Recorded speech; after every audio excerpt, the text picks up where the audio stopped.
لا حول ولا قوة إلا بالله العلي العظيم. أعوذ بالله من الشيطان اللعين الرجيم. بسم الله الرحمن الرحيم. إنا لله وإنا إليه راجعون. الحمد لله رب العالمين، والصلاة والسلام على سيد الأنبياء والمرسلين، سيدنا ونبينا وشفيعنا أبي القاسم محمد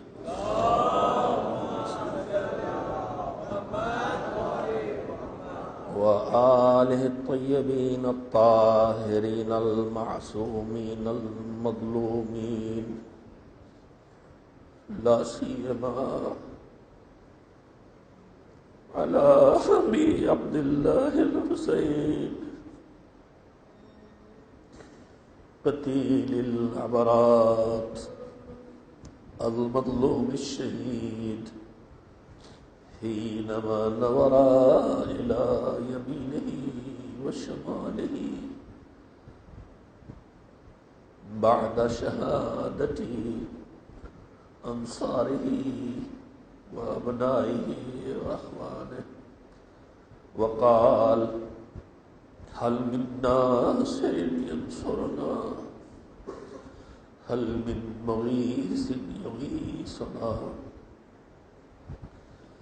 صلى الله عليك يا رسول الله. أحسن الله لك العزاء في ولدك الحسين. السلام عليك يا أمير المؤمنين. أحسن الله لك العزاء في ابنك الحسين.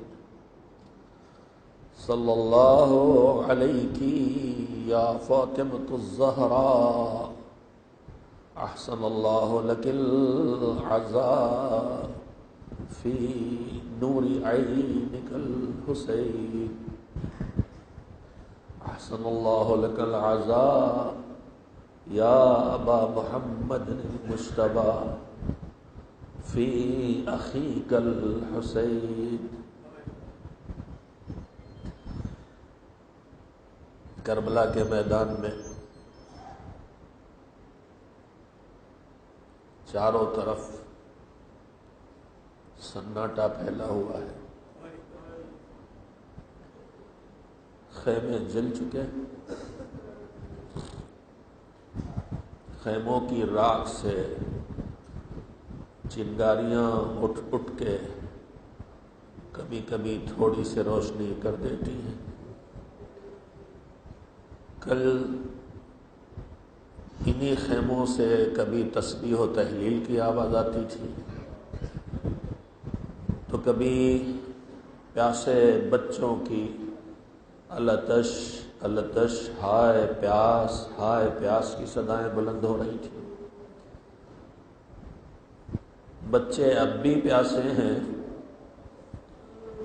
مگر اتنے تماچے کھا چکے ہیں، اتنے تماچے کھا چکے ہیں کہ اب التش کہنے کی ہمت نہیں ہے۔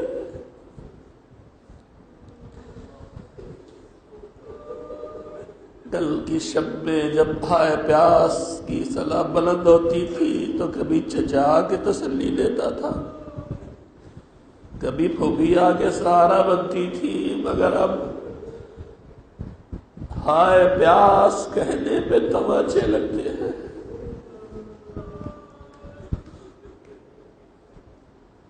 تپتی ہوئی ریت پر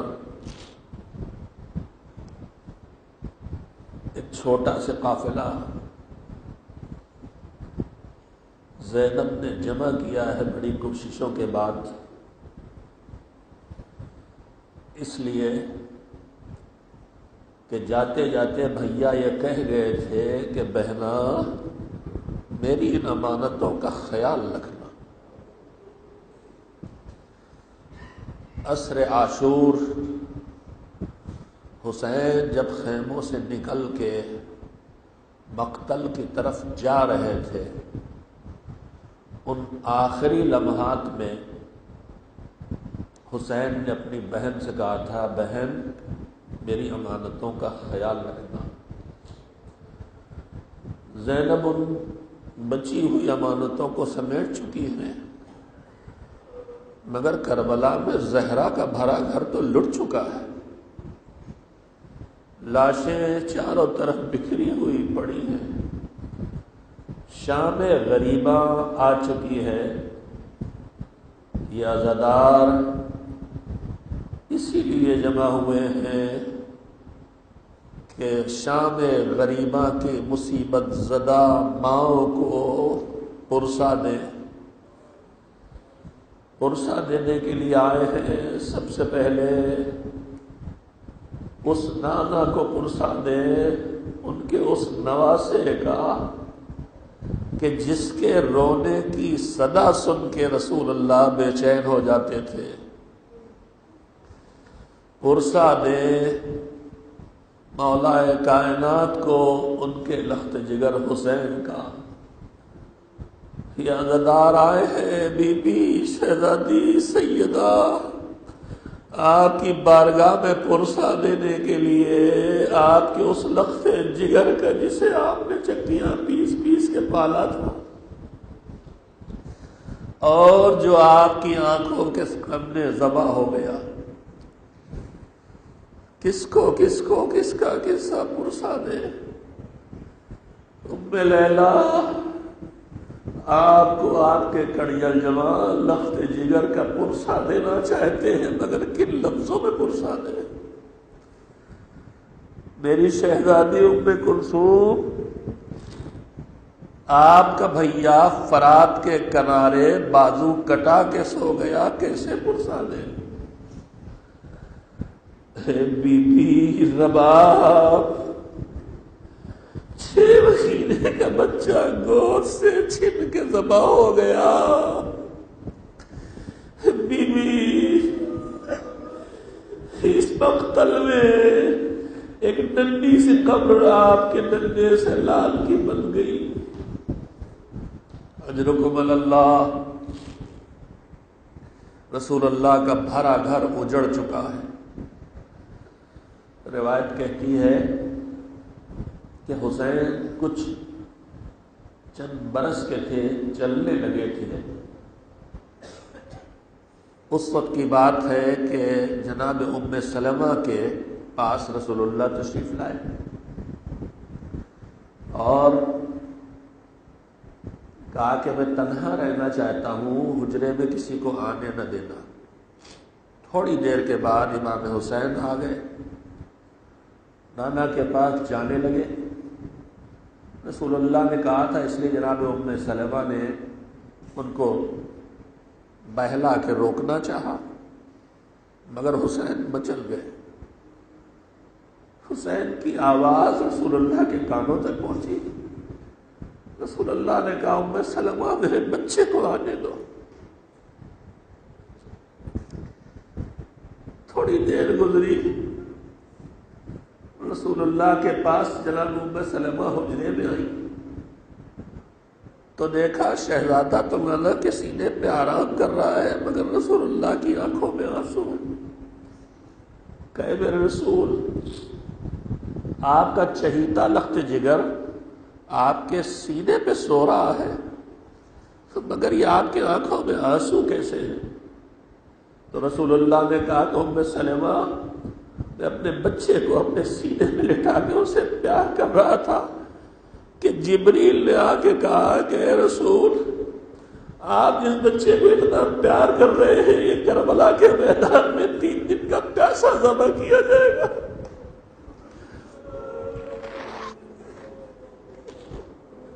اور صرف اتنا نہیں، انہوں نے کربلا کی زمین بھی دکھائی اشارہ کر کے، اور اس کے بعد کربلا سے ایک مٹھی خاک اٹھا کے مجھے دی ہے، اے ام سلمہ یہ خاک تم اپنے پاس رکھو، جب تک یہ خاک رہے گی سمجھنا کہ میرا لال زندہ ہے، جب میرا حسین شہید ہوگا تو یہ خاک خون ہو جائے گی۔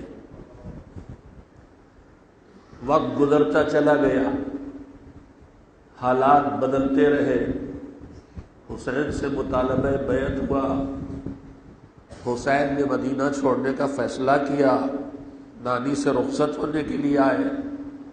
ام سلمہ نے کہا بیٹا جب جانا طے کر لیا ہے تو کہیں بھی جاؤ مگر عراق کی طرف نہ جانا۔ کہا کیوں نانی؟ کہا تمہارے نانا نے بتایا ہے کہ تم عراق میں شہید کیے جاؤ گے۔ امام نے کہا نانی جو فیصلہ مشیت الہی میں ہو چکا ہے وہ ہو کے رہے گا۔ اب ام سلمہ کا چہیتا نواسا مدینہ چھوڑ کے نکل گیا۔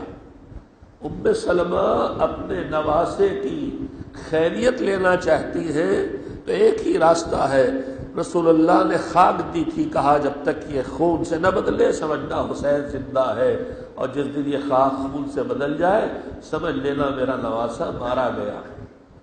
صبح شام ام سلمہ اس خاک کو اٹھا کے دیکھتی ہیں، شیشے میں رکھ رکھا ہے انہوں نے۔ وقت گزرتا گیا، حسین مکے سے مدینے سے مکے آئے، مکے سے کوفے کے لیے چلے، کربلا پہنچے، 2 محرم کو قافلہ پہنچا، 7 محرم کو پانی ختم ہوا، 10 محرم کی صبح سے جنگ شروع ہوئی، زہرا کا بھرا گھر اجڑنا شروع ہو گیا۔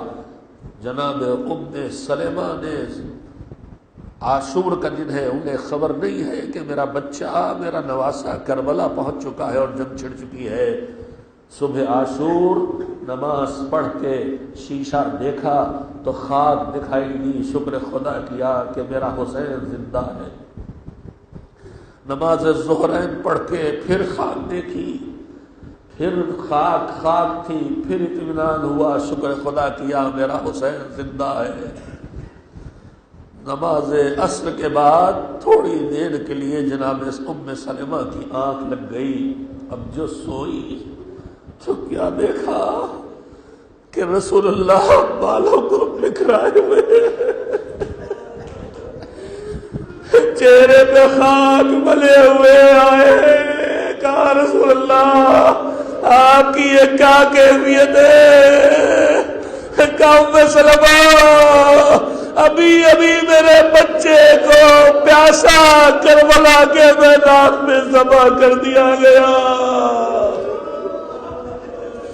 رسول اللہ کے ہاتھوں میں بھی جوش مارتا ہوا شیشے میں خون ہے، کہا یہ میرے نواسے کا خون ہے۔ گھبرا کے اٹھی ام سلمہ، دیکھا شیشے میں خاک خون سے بدل چکی، سر پیٹ لیا، ارے میرا بچہ مارا گیا۔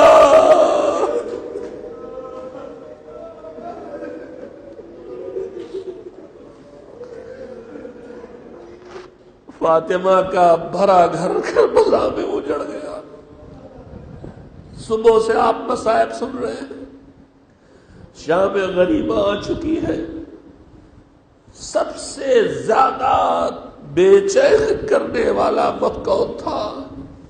جب کوئی مجاہد جاتا ہے بیویوں کو پتا ہے کہ ابھی زندہ واپس نہیں آئے گا، مگر سہارے باقی ہیں۔ ابھی قاسم زندہ ہے، ابھی عباس زندہ ہے، ابھی اکبر زندہ ہے، اور ان سب کا سرپرست حسین باقی ہے، مگر دھیرے دھیرے حسین لاشیں لاتے رہے۔ وہ وقت بھی آیا کہ جب 6 مہینے کے بچی کی لاش بھی حسین نے خیموں میں پہنچا دی۔ اب کوئی نہیں ہے حسین کے علاوہ، اب کوئی نہیں ہے حسین کے علاوہ۔ ایک مرتبہ حسین نے خیمے میں آ کے آواز دی، یا زینب، یا ام کلثوم، یا سکینہ، یا رباب، علیکم منی السلام۔ بیویاں سمجھ گئی حسین کیا کہ حلقے میں بیویوں نے لے لیا، انصار کی بیوائیں بھی ہیں، حسین کے کنبے کی خواتین بھی ہیں۔ کیا کہہ رہے ہیں یہ مولا؟ کہا بس یہ میری رخصت کے آخری لمحات ہیں۔ وہ لباس منگا کے پہنا جو پہلے سے بوسیدہ تھے، اسے اور پارا پارا کیا تاکہ شاید ظالم یہ بوسیدہ اور پھٹا ہوا لباس لخت جگر رسول کے جسم پر چھوڑ دے۔ تیار ہو گئے حسین رخصت کے لیے۔ ایک مرتبہ آواز دی، میری بہن زینب مجھے تم سے ایک مدد لینا ہے۔ کہ بھیا کیا حکم ہے؟ کہ میرے ساتھ میرے لال کے خیمے میں چلو۔ بیمار بیٹے کے پاس آئے جو غش کے عالم میں بستر پہ پڑا ہے، جسے خبر نہیں ہے، بے ہوش ہے کہ کربلا میں کیا گزر گئی۔ زینب کبریٰ آئی، بیمار بھتیجے کا سر اٹھا کے آغوش میں رکھا، چہرے پہ ہاتھوں کو ملنا شروع کیا۔ بیٹا آنکھیں کھولو، دیکھو تمہارا بابا تم سے ملنے کے لیے آیا ہے۔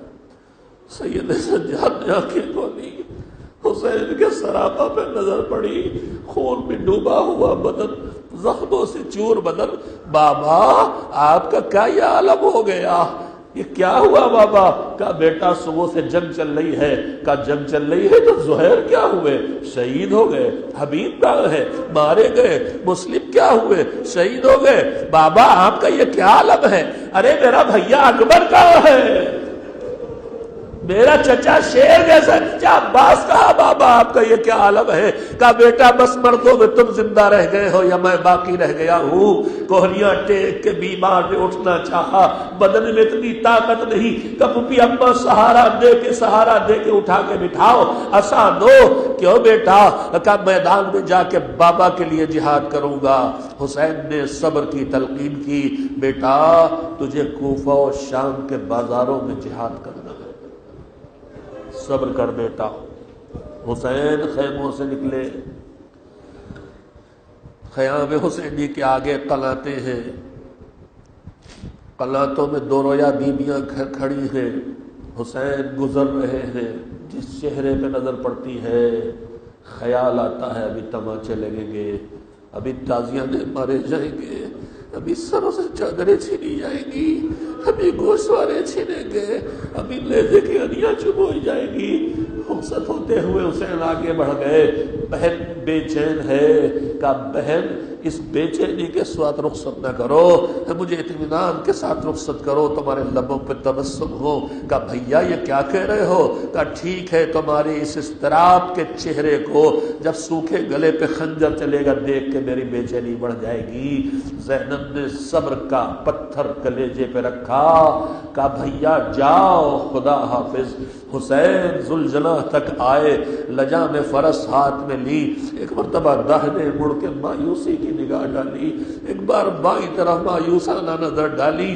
زینب سمجھ گئی بھیا اب عباس نہیں ہے، اب اکبر نہیں ہے جو رکاب توسن سنبھالے، جو بازو پکڑے، یہ بہن تمہیں سوار کرے گی۔ زینب نے اپنے ہاتھوں سے اپنے بھیا کو سوار کیا، گھوڑے پہ بیٹھ گئے۔ حسین بس یہ آخری زحمت ہے، اس کے بعد تجھے زحمت نہیں دوں گا، بہت تھک چکا ہے تو بھی بھوکا اور پیاسا ہے۔ مگر گھوڑے نے قدم نہ آگے بڑھائے۔ حسین نے پھر بات دہرائی، ایک مرتبہ اس جانور نے سر کو جھکایا اور اٹھا کے جب نگاہوں سے مولا کو دیکھا، شاید کہہ رہا تھا مولا کیسے چلوں، ذرا میرے قدموں پہ تو نظر ڈالے۔ اب جو جھک کے حسین نے دیکھا تو ننھی سے بچی گھوڑے کے قدموں سے لپٹی ہے۔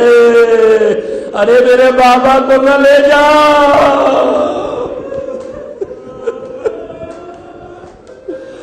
ارے میرے بابا کو نہ لے جا۔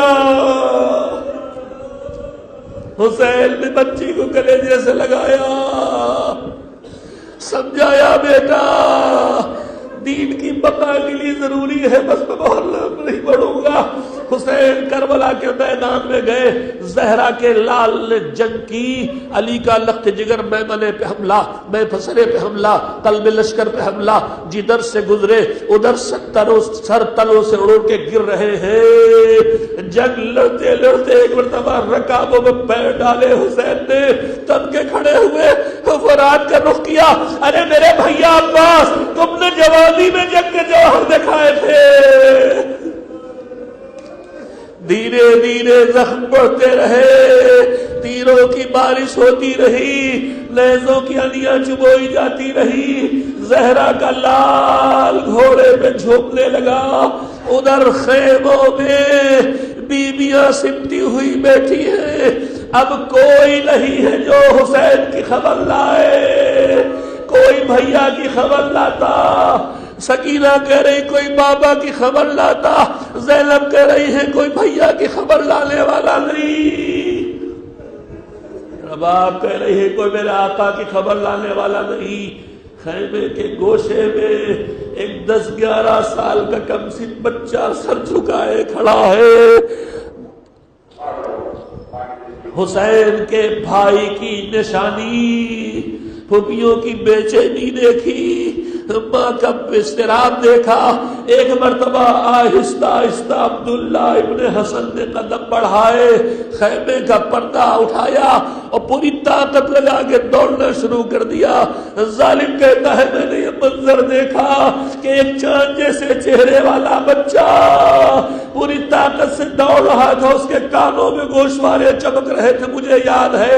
اور اس کے پیچھے ایک بی بی سر پر ڈالا لے آواز دے رہی تھی رک جا میرے لال، رک جا میرے لال. مگر بچہ بے چینی میں نکلا اور سیدھا لشکر میں ڈوب گیا. زمین میں حسین بیٹھے جھوم رہے ہیں. ظالم تلوار لے کے آگے بڑھ رہا ہے. ایک مرتبہ بچے نے آواز دی رک جا ظالم، رک جا ظالم، مگر تلوار چل چکی تھی. ننھے ننھے ہاتھ اٹھا دیے، دونوں ہاتھ کٹ کے حسین کی گود میں گرے.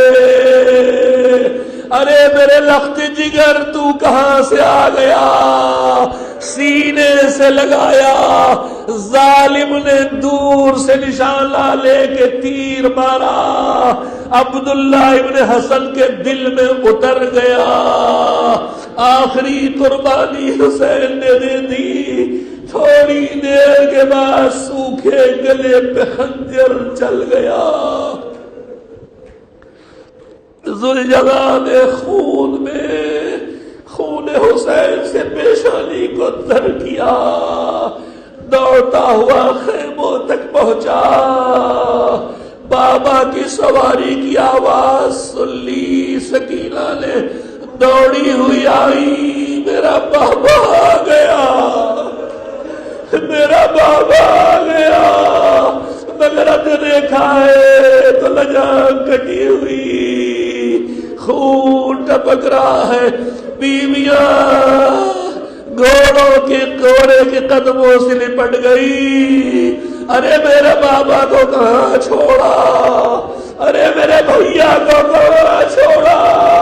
تھوڑی دیر گزری تھی زمین کربلا لرزی. الا قتل الحسین بکربلا، الا ذبح الحسین بکربلا. خیمے جلنے لگے، سروں سے چادریں چھننے لگی. حجرکم اللہ ختم کر دیتا ہوں. مگر یہ حقیقت ہے کہ مصیبتوں کی رات ہے. پھر نہ جانے یہ شام غریبہ نصیب ہو کہ نصیب نہ ہو. خیمے جلنے لگے، سروں سے چادریں چھیننے لگی. بیبیاں ایک خیمہ جلتا ہے تو سمٹ کے دوسرے خیمے میں آ جاتی، دوسرا خیمہ جلتا ہے تو تیسرے خیمے میں، یہاں تک کہ سارے خیمے جل گئے. آخری خیمہ جس میں امام وقت بستر بیماری پہ غش کے عالم میں پڑا ہے، ساری بیویاں اس میں سمٹ کے آ گئی. پھوپھی نے بھتیجے کا بازو پکڑ کے ہلایا، بیٹا آنکھیں کھولو، دیکھو کیا ہوا ہے، کیا قیامت آ گئی. کہ پھوپھی احمد در خیمہ کا پردہ ہٹائیے. اب جو پردہ ہٹا تو منظر کیا تھا؟ نو کے نیزہ پر بابا کا کٹا ہوا سر ملند ہے. السلام علیکہ یا ابا عبداللہ. بیٹا سب خیمے جل گئے، سر سے ندائیں چھن گئی، اب کیا کریں، جتنا جل کے مر جائے یا زخمی یا ننگے سر خیموں سے نکلے۔ حکم امام ہوا ننگے سر خیموں سے نکلنا ہے، بابا کا پیغام پہنچانا ہے۔ زینب نے سمیٹ کے ساری بیویوں کو خیمے سے نکالا، اس خیمے میں بھی آگ لگ گئی۔ ظالم لشکر کا راوی کہتا ہے کہ ایک بار میں نے دیکھا کہ جو آخری خیمہ جل رہا ہے اس کے پاس ایک بی بی تڑپ کے آگے آتی ہے اور آگ کی شدت کی وجہ سے پھر رک جاتی ہے۔ جب کئی بار ایسا ہوا تو اس نے بڑھ کے پوچھا کیا کوئی قیمتی چیز تمہاری اس خیمے میں رہ گئی ہے؟ کہا نہیں، سب لٹ چکا ہے۔ کہا پھر جلتے خیمے میں کیوں جاننا چاہتی ہو؟ کہا میرے بھیا حسین کا لخت جگر، میرا نور عین علی، میرے میرے بھیا کا بچہ علی خیمے میں بستر بیماری میں بے ہوشی میں پڑا ہے۔ ایک مرتبہ زینب نے کمر کسی یا علی کہہ کے جلتے ہوئے خیمے میں چھلانگ ماری، کلیجے سے بیمار کو نکال کے جلتے ہوئے خیموں سے باہر لے آئی۔ شاید کربلا کے میدان کا رخ کر کے کہا ہو بھیا ایک امتحان تم نے دیا، کلیجے سے علی اکبر کی لاش لے کے آئے، ایک امتحان تمہاری بہن نے دیا، اجرکم اللہ۔ شام غریبہ آ گئی، خیمے جل گئے، زینب نے ایک ایک کنبے کی پھٹ کو سمیٹنا شروع کیا۔ دھیرے دھیرے جب سب کو جمع کر لیا تو زینب نے دیکھا کہ 2 بچے کم ہیں، 2 کم سن بچے کم ہیں۔ کہ بہن ام کلثوم غضب ہو گیا، میرے بھیا کی 2 نشانیاں نہیں مل رہی ہیں، امانتیں ہیں۔ کہ چلو ڈھونڈ کے لائیں۔ چاند کی ہلکی ہلکی روشنی میں مقتل کی طرف بڑھی، مقتل میں جہاں جہاں شہداء کے لاشیں پڑے تھے ڈھونڈنا شروع کیا۔ شاید جب خیموں میں آگ لگی تھی، جب کرتا خدامت چل رہا تھا، گھبرا کے بھیا کے پاس آ گئے ہوں۔ علی اکبر کے لاش کے پاس گئی، بچے نہیں ملے۔ قاسم کے جسم کے ٹکڑوں کے پاس گئی، بچے نہیں ملے۔ مقتل میں ڈھونڈتی رہی، بچے نہیں ملے۔ کہا چلو ذرا فرات کی طرف کہیں اپنے چچا سے پانی مانگنے لگے ہوں۔ دونوں بہنیں رات کے سناٹے میں فرات کی طرف چلی تو دور سے ہلکی سے چاندنی میں منظر دیکھا، ایک جھاڑی کے نیچے 2 ننھے بچے ایک دوسرے کے گلے میں باہیں ڈالے سینے سے سینہ لگائے سو رہے ہیں۔ آپس میں گفتگو کی، آہستہ سے ایک کو تم اٹھا لینا، ایک کو میں اٹھا لوں گی، آہستہ سے اٹھانا، آنکھ نہ کھلے۔ جگ گئے تو پانی مانگیں گے، جگ گئے تو پانی مانگیں گے، اور اب پانی کہاں سے لائیں گے؟ دونوں بہنیں آگے بڑھی، ایک بچے کو زینب نے اٹھایا، ایک بچے کو ام کلثوم نے اٹھایا۔ اب جو اٹھا کے سینے سے لگایا تو دیکھا بدی 3 سو چکے ہیں۔ دل کی دھڑکنیں بند ہو گئی۔ ننھے لاشوں کو اللہ کے لٹے ہوئے قافلے میں رکھا۔ بچوں کی ماں آ گئی، شہزادی بچے کہاں ملے؟ کہا ہم نے مقتل میں بہت ڈھونڈا، کہیں نہیں ملے۔ فرات کے کنارے جھاڑی کے نیچے ایک دوسرے کے گلے میں باہیں ڈالے سینے سے سینہ ملائے سو رہے تھے۔ پر نہ جانے بچوں کی ماں نے کیا سوچا، ایک مرتبہ ننھی لاشوں کے درمیان جگہ بنائی، زمین پہ بیٹھی، کرتے کا دامن سینے سے ہٹایا، ٹوٹی ہوئی پسلیوں کے نشان، گھوڑوں کی سوؤں کے نشان، ٹوٹی ہوئی پسلیاں، سمجھے ازادارو۔ جب خیموں میں آگ لگی تھی بچہ گھبرا کے نکلے تھے، بچے گھبرا کے نکلے تھے، گھوڑے دوڑ رہے تھے، ارے کچل گئے، سینے کی پسلیاں ٹوٹ گئی۔ ماں نہ تھی سینے سے لگاتی، باپ نہ تھا کلیجے سے لگاتا، بھائی نے بھائی کے گلے میں باہیں ڈال دی۔